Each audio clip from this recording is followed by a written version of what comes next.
Hello Shination, it's me, Shinrabit, and I hope you guys are doing well.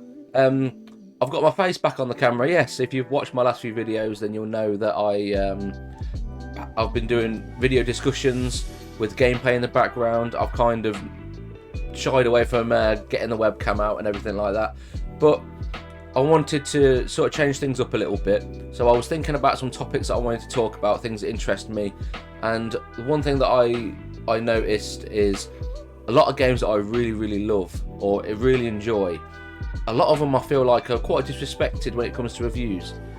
Now, I know this is just personally, and I would never say that if somebody doesn't like something then they're disrespecting it, no.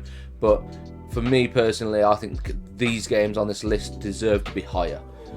I've went through a lot of the games I enjoy, a lot of games I love, and there are so many games that I feel like should be higher, and I've knocked it down to 8, but I could do a part 3, part 4 of this. So if you do enjoy this, let me know, and I can ramble about those games too if you enjoy this one.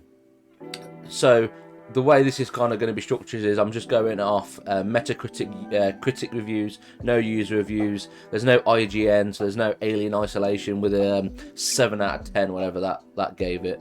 You know, that's shocking.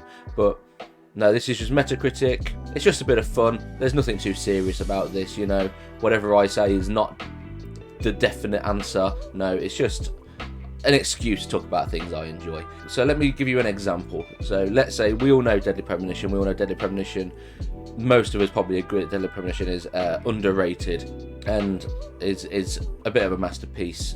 That's currently sitting at, I think, 59% up to 70%, depending on the console and what edition it is as well. Like, you've got the director's cut and everything. But that, I believe, deserves to be higher than 59, definitely, and definitely higher than 70. You know, so that's the sort of structure that I'm sort of going for. I've picked 8 games. Let's not waste time, because I'm sure you've got a busy schedule. I've got a busy schedule. So enough rambling. Let's get into the games, the meat of it all. So without further ado, number 1. Spec Ops: The Line. Spec Ops: The Line, currently sitting at 77%. Now, military shooters are not something that I love. I've played many of them, and there's a few that I really enjoy. But I've always found them more of an, when it comes to the campaigns, more of a, the gameplay is good mostly, but they never have too deeper stories. A lot of them feel the same. It's very, hurrah, we're the heroes, just killing all the bad guys, you know, which is fun. But what Spec Ops: The Line does, it really makes it the creme de la creme of military shooters, in my opinion. As far as these games go, this is a masterpiece, and I don't think a masterpiece should be below 80%. The story, the emotional impact it leaves behind is something that isn't ever explored and done in these style of games.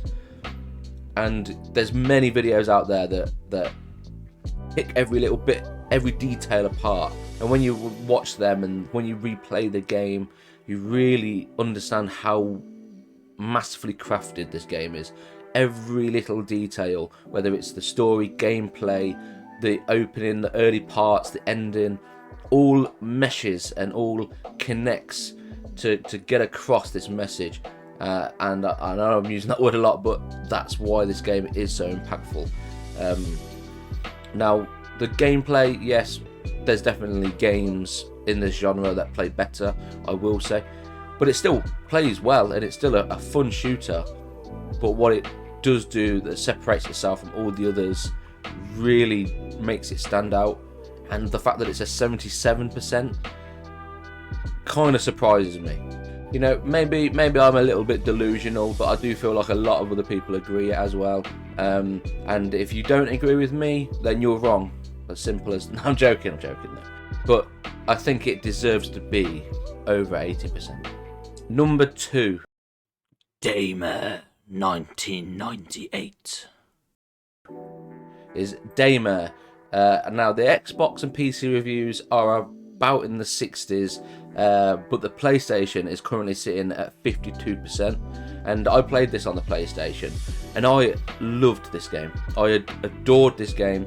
Now, it does help that I'm a massive fan of the survival horror, the old style sort of way of doing horror, you know, instead of the run away like Outlast style. I like the low resources, fight your way out of a corner using like light on health. Do you shoot this guy? Do you escape from these?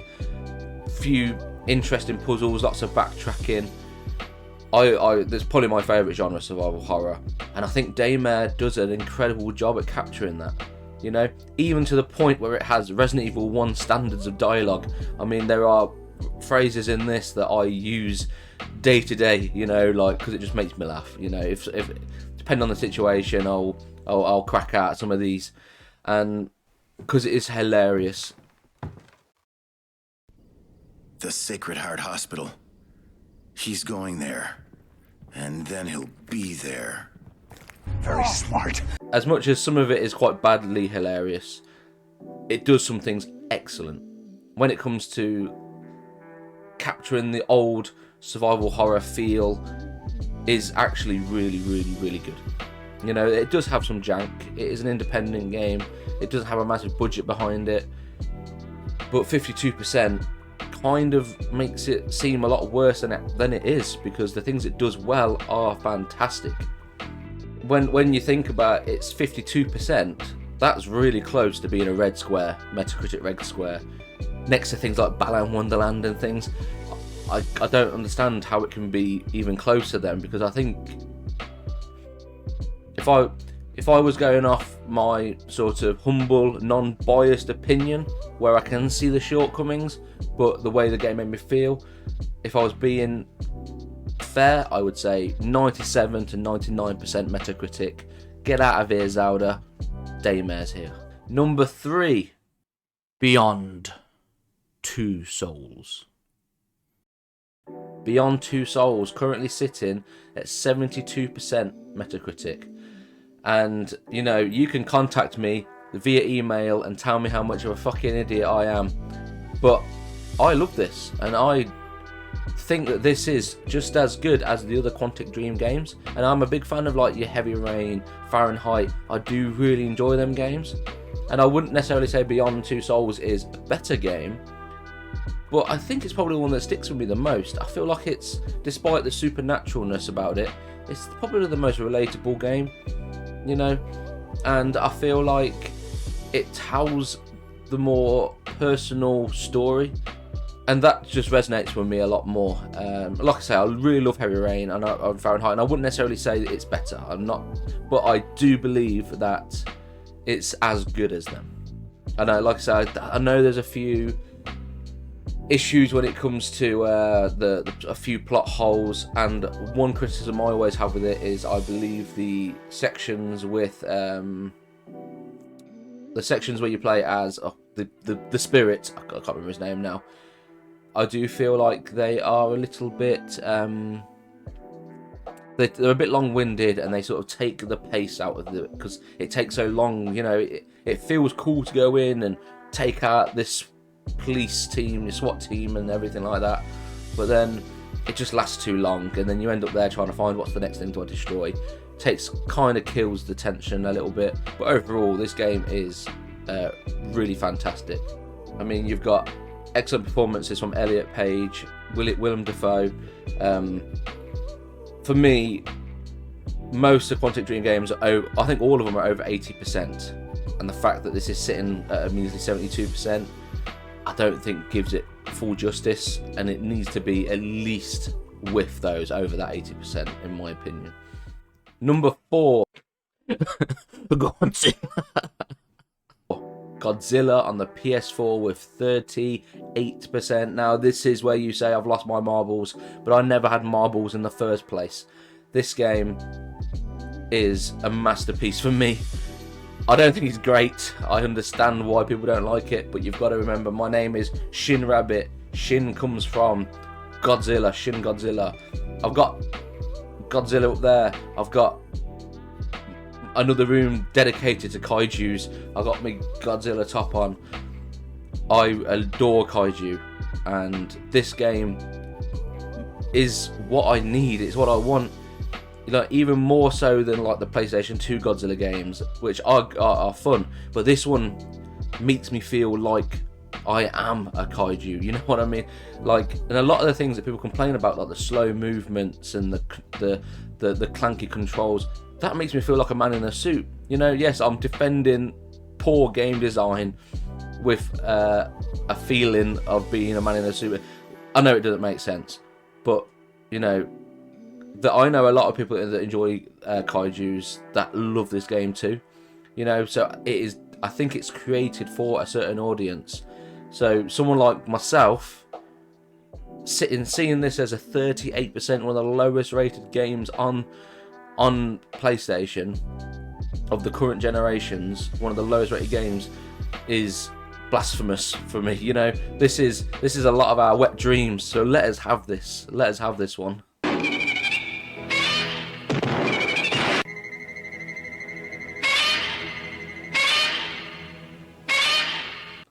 Number 5. Alice Madness Returns. Alice Madness Returns. Now I really wonder how this game is at 70 to 75% on Metacritic, depending on the platform it's on, because I generally think this is one of the best modern 3D platformers. And what does also separate this is the dark and twisted tone it has, you know, that's sort of contrasted by this incredible, beautiful art style.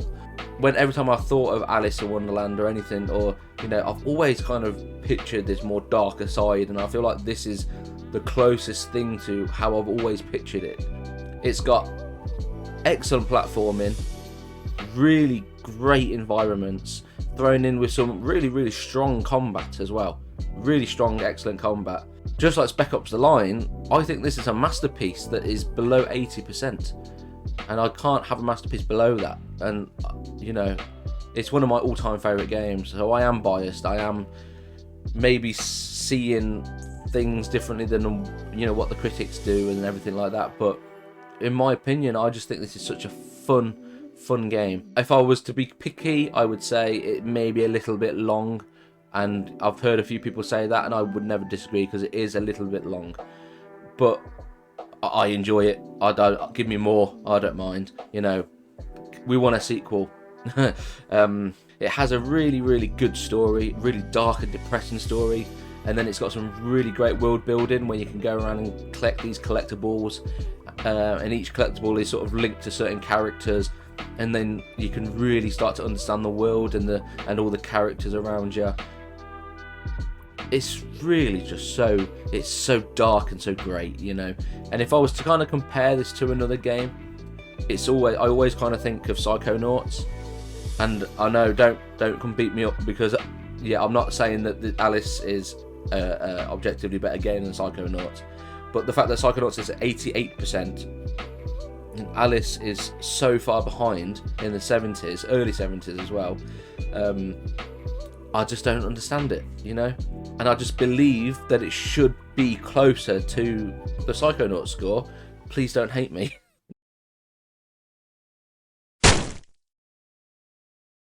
Terminator Resistance. Number 6 is Terminator Resistance, and it's got an incredible 47% on Metacritic. This game feels like I am fighting the war of the machines. I think as far as adaptations go to franchises and things, I think this has to be one of the most authentic. It, with its sound design, that incredible score is amazing. The look, you know, of everything, the way when you shoot your guns, and it really feels really authentic. Now the game is not amazing, and it does have a few it has quite a lot of problems on a game side, but I still don't think 47% gives it justice. I think it's a mediocre average game that does a few things okay. I enjoy exploring. It's got a few dialogue options, you know, you can go off and do some side quests, explore the map. You know, it gives you quite a lot of freedom on how you want to approach the situation, but it does it all quite mediocre, and I will say that. But the authenticity of it and the way it captures the feeling of Terminator, I don't think it deserves to be 47%. That kind of baffles me, because I sat and played the game and enjoyed every minute of it. You know, I got a bit frustrated with a bit of the jank, yes, but you know, 47% is way too low. Like when you first see the T800 for the first time, and it's really scary, it's powerful, it's like probably the best introduction to something like that since the original. Decent story, decent gameplay points, let down by a few little things, but at least it needs to be at least over 60%. At least I would give it more closer to 70, but to be less than 50, bonkers. Number 7, The Procession to Calvary. The Procession of Calvary. Now, I might have butchered that name. I always say I call this game a different name every time. But this is one of the biggest surprises I've had ever playing a game. You know, it's currently sitting at 78%, which is very high for a game that takes about 2 hours. But if you want 2 hours worth of a Monty Python sketch, this is the one. You know, I did not know I needed this game in my life until I played it, and I remember it was cheap one day. I just picked it up, and I laughed all the way through. I could not stop laughing. Every joke, it's so silly. Everything just lands so perfectly, you know. And it's got some real good puzzles. It's a really good point-and-click adventure sort of puzzle game. It does it really well. But where this game shines is just in how silly it is, how witty.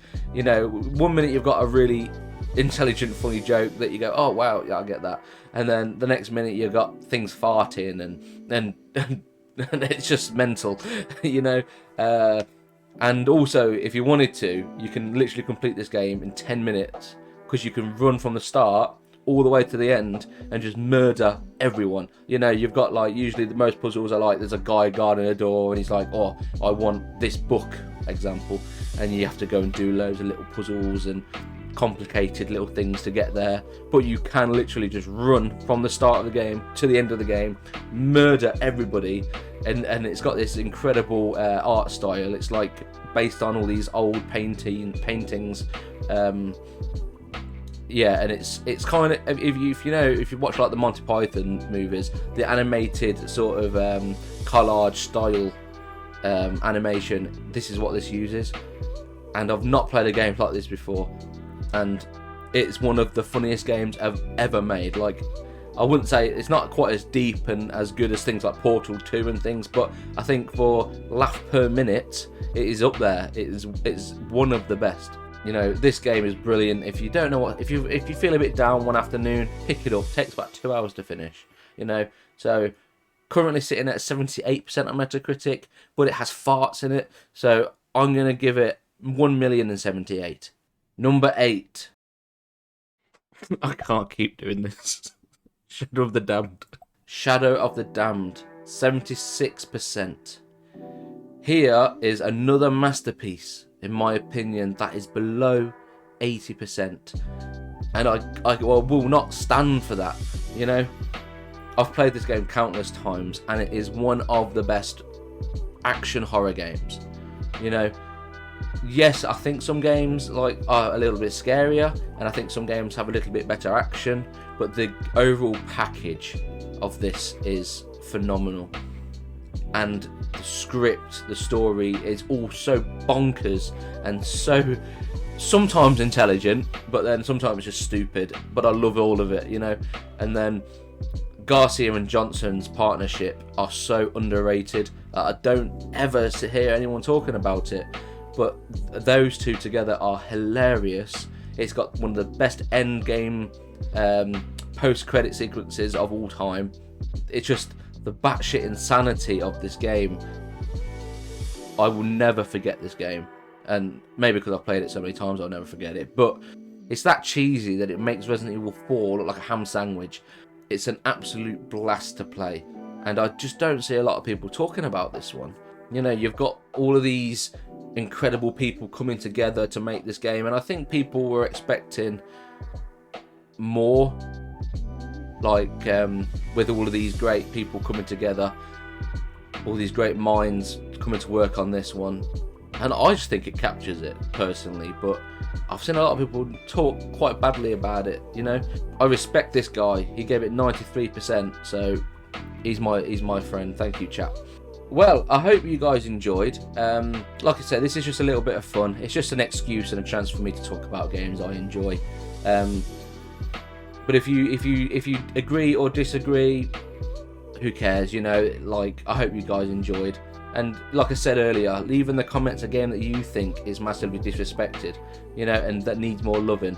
And talking of more loving, you guys need more loving, because I just want to say a massive thank you for all the support that you guys have given. You know, all the comments, the likes, the views. It's kind of been quite overwhelming. So let's keep this going. Let's grow the Shin Nation. You know, make sure you like and comment, subscribe, because all of that really does help me. And yeah, I won't go on anymore. My Facebook and Twitter in the description below. And Pieces, Juices, and Deuces Peaces. Thank you very much.